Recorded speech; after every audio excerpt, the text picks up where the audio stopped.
Welcome back to Chapter 1. Let's get started. In Chapter 1, Section 2, we'll be looking at different types of data.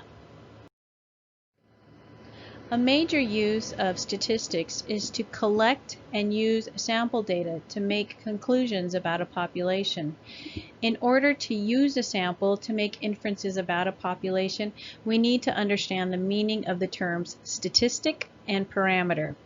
In this section, we will describe a few different types of data.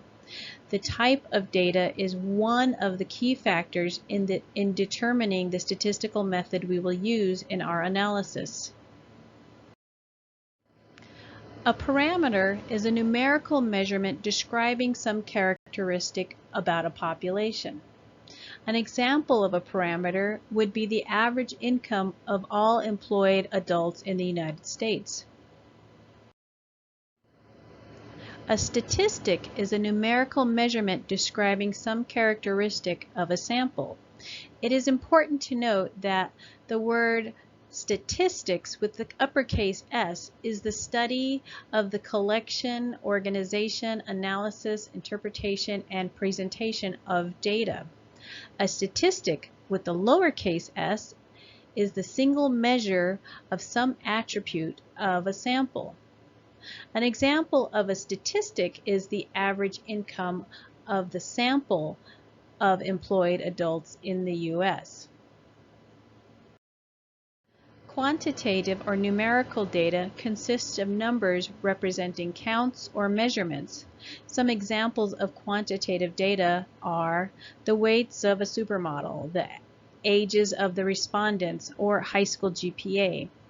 A general rule of thumb is if you can add it, it's quantitative. For example, a GPA of 3.3 and a GPA of 4.0 can be added together to get 7.3. So this means it's quantitative.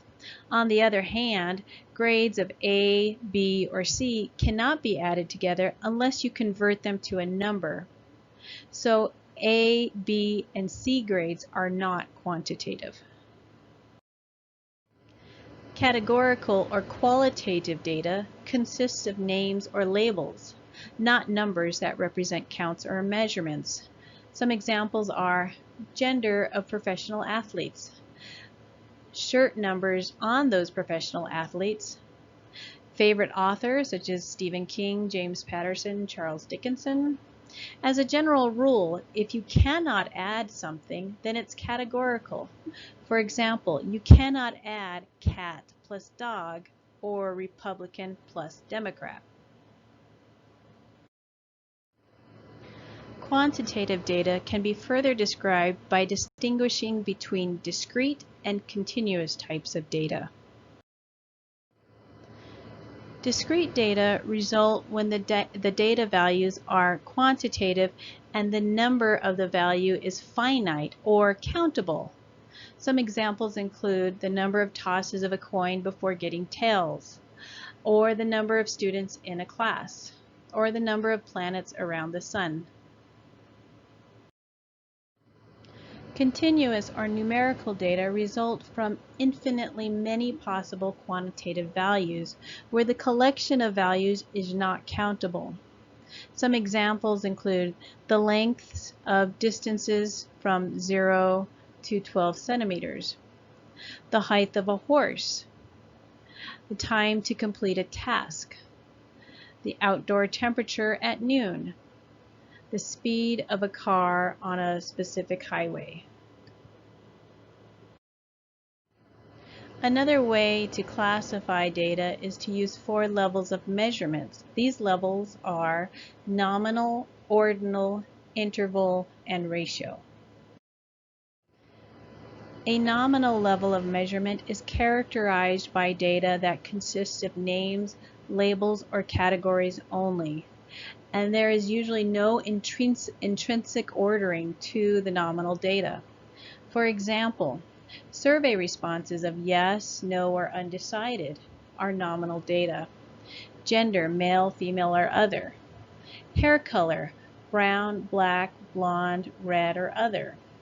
Types of living accommodations, living in a house, an apartment, a trailer, or other. All of these examples, there is no ordering to those data.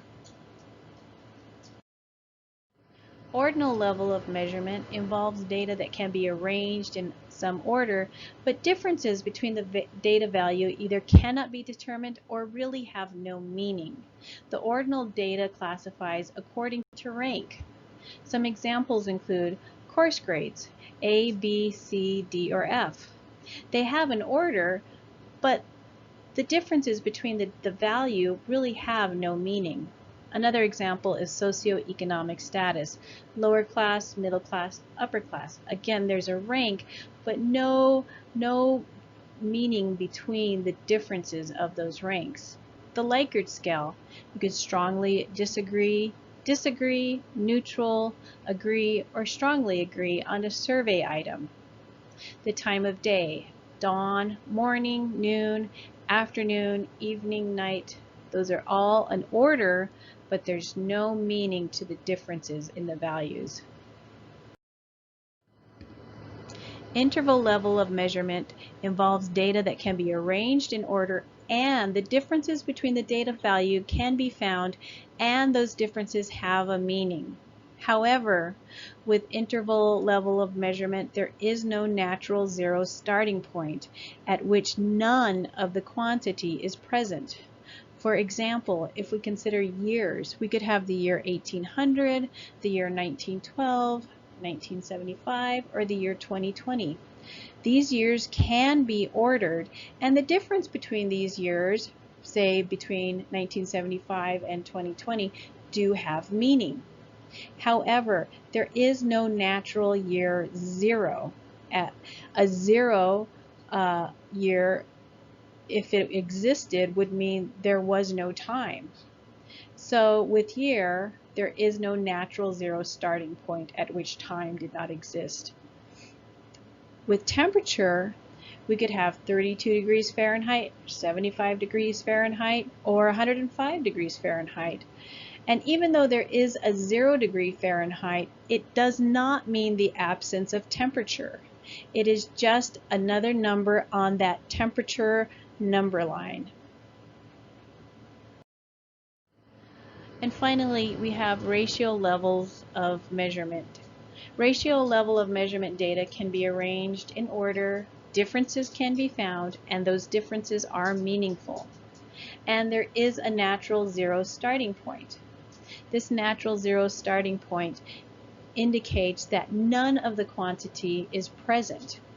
Some examples of ratio level of measurement include class time. A class time could be 50 minutes or 100 minutes. 0 minutes would be there is no class time. Age. If your age is 0, you haven't been born. The clock starts as soon as you're born. Income. It is possible to have a 0 income. And distance. If you don't move, your distance is 0, and so that natural 0 does exist. So let's review the levels of measurement.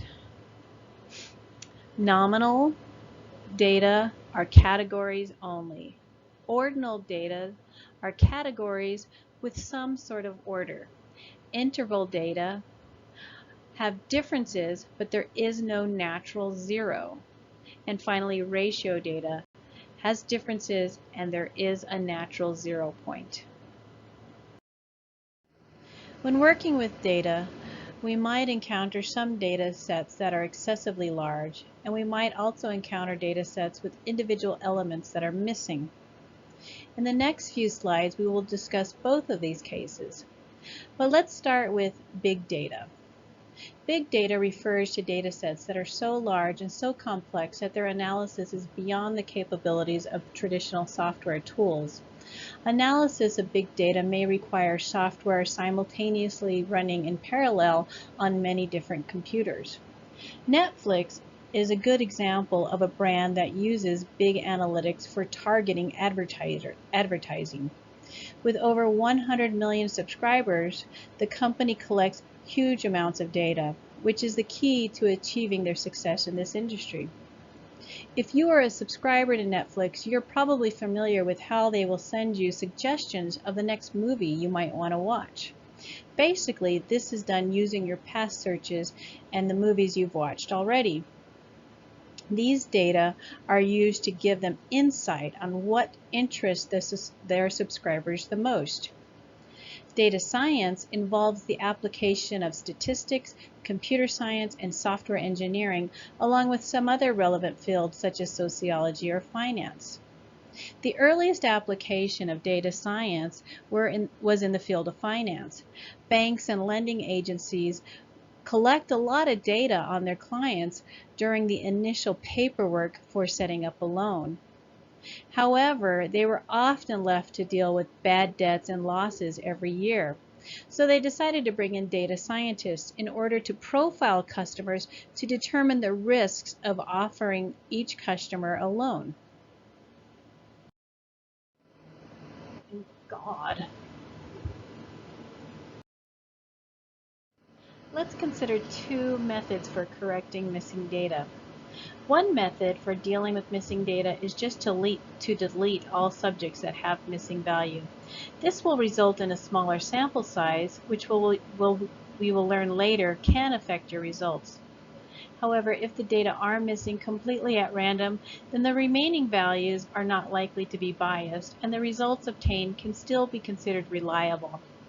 However, if the data are missing not at random, then bias might be introduced by deleting those subjects with missing data, and the study results may be misleading. Another method for dealing with missing data is to impute missing data values. We impute missing data values by substituting the missing value with some other value.